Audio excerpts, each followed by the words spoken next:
The Bronx wasn't what it used to be. Gentrification crept in like a slow poison. But on the corner of 147th and Morris Avenue, a modest food cart still held ground. It didn't look like much. Faded paint, steam-streaked glass, but the line stretched down the block every lunch hour. Why? Because Marcus King's stir-fried noodles were unreal. "Yo, Boss King, you gotta charge an extra $2, man," joked Deshaun, one of the regulars, handing over a $10 bill. "Ain't no way you break even like this." Marcus laughed, his smile warm but humble. "It's not about getting rich, bro. It's about feeding the block. You too nice, man. Trying to live right, help where I can." Truth be told, Marcus didn't need the money. What no one knew, not the kids he fed for free or the gangsters who gave him nods of respect, was that Marcus King was anything but ordinary. 10 years ago, he was Marcus Xavier King, the firstborn son of the King family, the wealthiest black dynasty in all of Georgia. But now, he was just the noodle man. "Boss King," came a soft voice, feminine, with an accent that didn't belong here. Marcus looked up.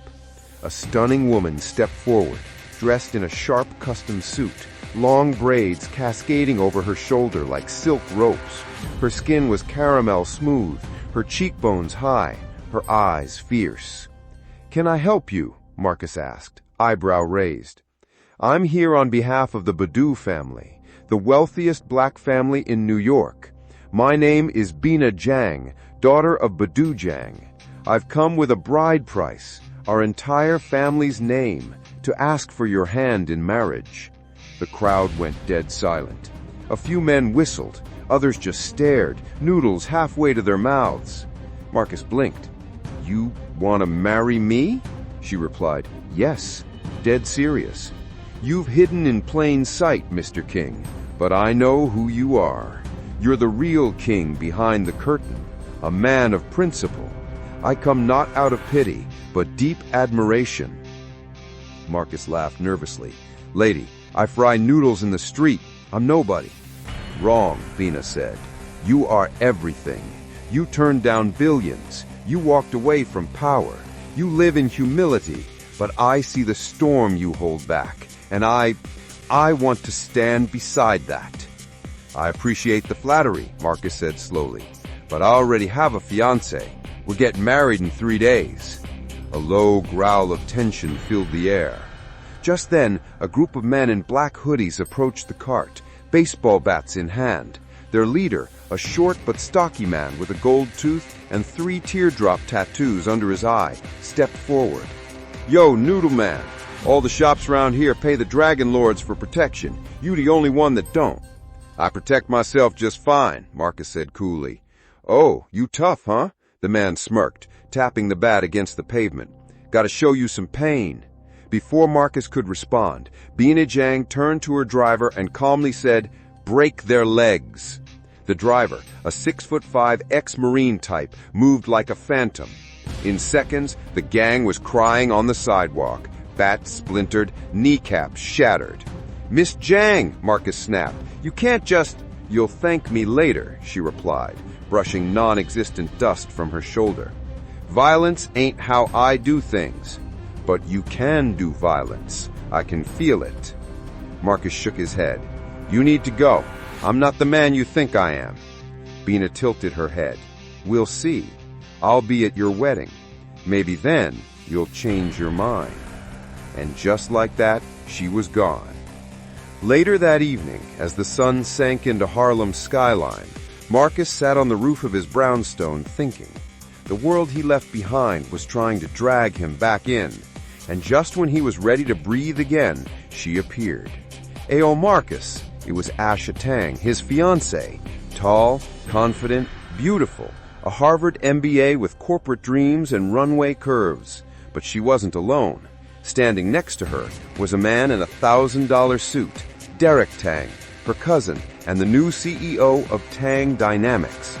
"You really gonna marry a guy selling noodles on the street while you could be building empires with me?" Derek asked with a sneer. "Asha, stop," she said softly, but she didn't look Marcus in the eye. "Marcus, I'm saying, she having second thoughts?" She looked away. Marcus, I've been thinking. Maybe we're not right for each other.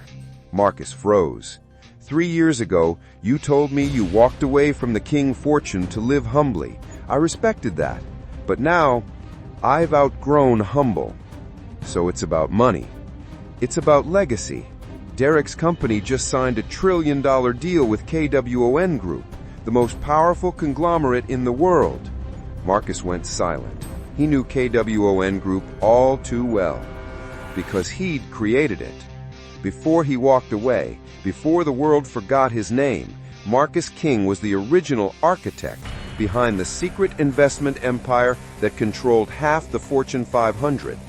You think KWON picked you on merit? Marcus said, staring at Derek. You saying you had something to do with it? You sell fried noodles. Exactly. Marcus turned to Asha. You want to break up? Fine, but you're going to look me in the eye when you say it. I want out, she whispered. Derek smirked. Name your price, bro. We'll buy you out the relationship. Marcus's face hardened. Nah, I don't want your money. I want an apology. What? I fed you. I covered your tuition. I stood by you when nobody else would. And now that you got shiny shoes and Wall Street deals, you think I ain't good enough? Nah, you apologize. Or what? You gonna sue me with soy sauce? Marcus stepped forward. His voice was low but deadly calm. I tried to be ordinary. I tried peace, but y'all wouldn't let me. He turned to Asha. You'll get your wedding all right, but it won't go how you think. 3 days later, a gentle breeze floated over New York City as black cars rolled through the gates of the Valiant, the most luxurious 5-star hotel in Manhattan. Cameras flashed, drones hovered. The guest list looked like the Forbes 100 crossed with a UN summit. Billionaires, senators, Wall Street tycoons, even generals in dress blues. This wasn't just a wedding, it was a power statement. Inside the grand ballroom, Asha Tang stood at the center, dazzling in a white diamond-studded gown. She smiled like a queen, but her eyes darted to the entrance every 30 seconds. Relax, whispered Derek Tang, standing beside her in a crisp tux. Your ex ain't gonna show.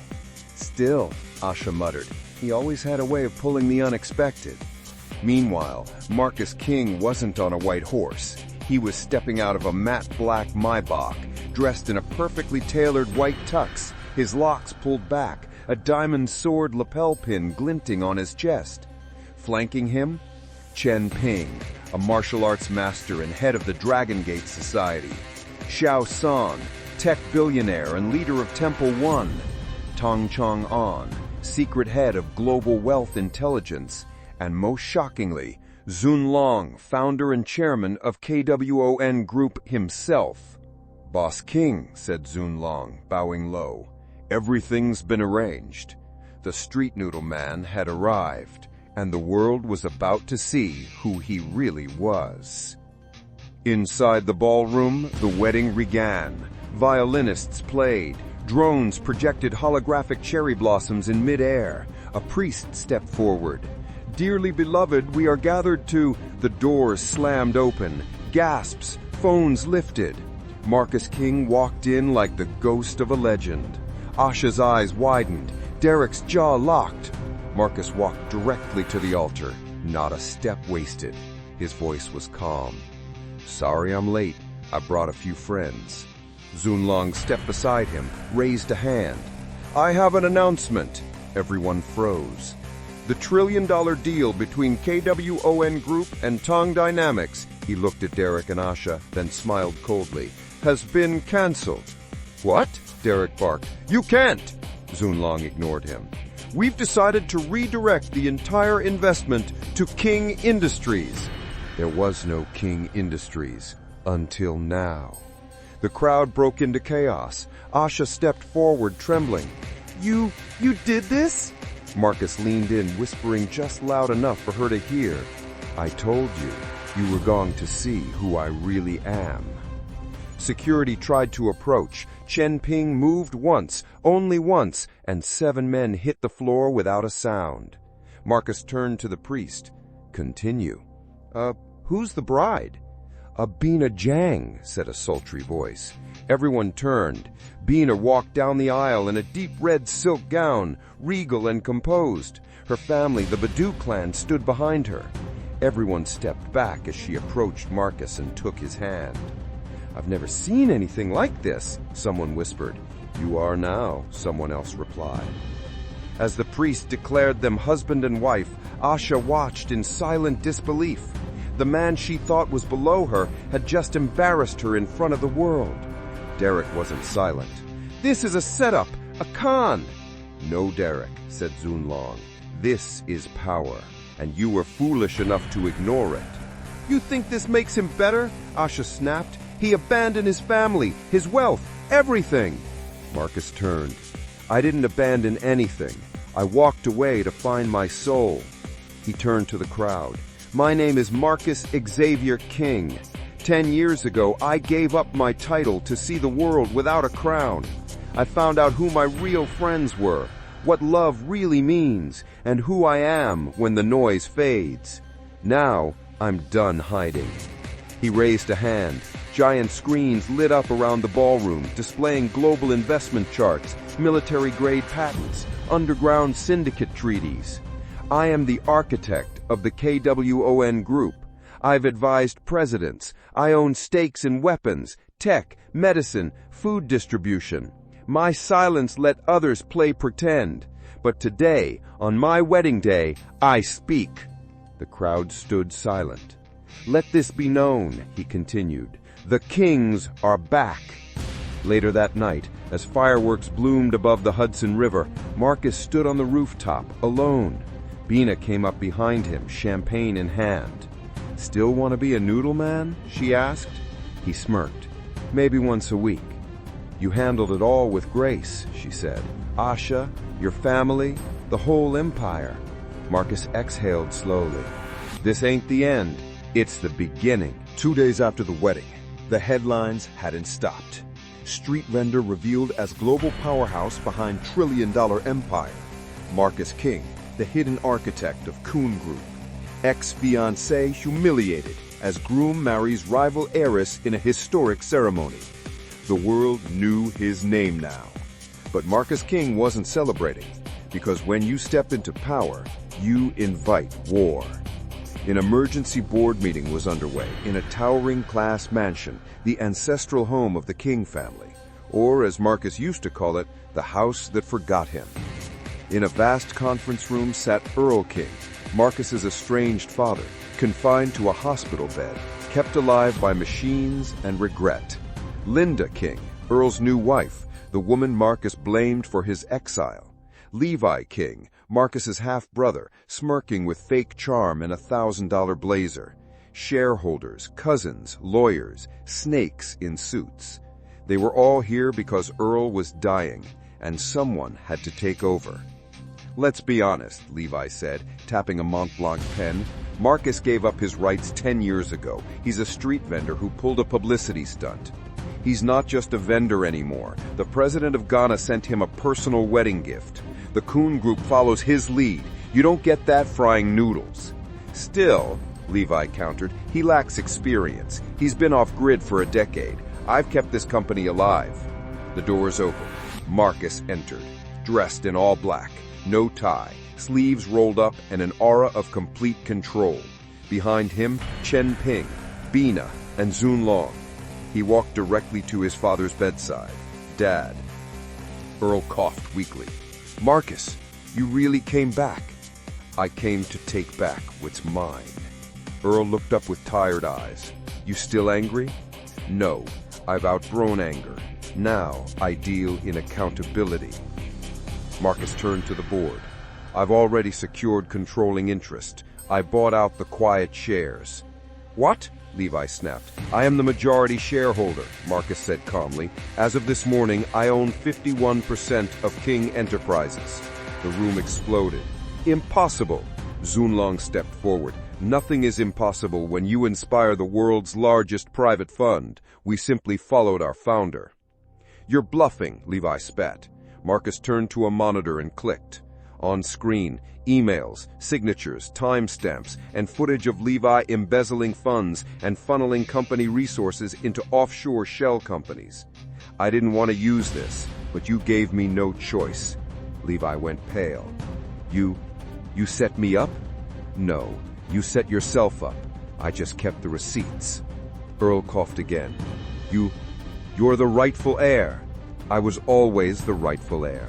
You just couldn't see past your new wife. Linda scoffed. He'll ruin this family. No, I'll restore it. Then he turned to the staff. Fire her.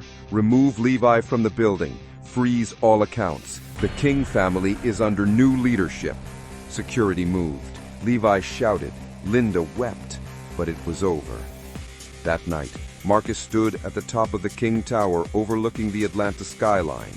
Bina joined him, barefoot, sipping wine. You look lighter, she said. Feels heavier, he replied. Power's a burden, but it fits you.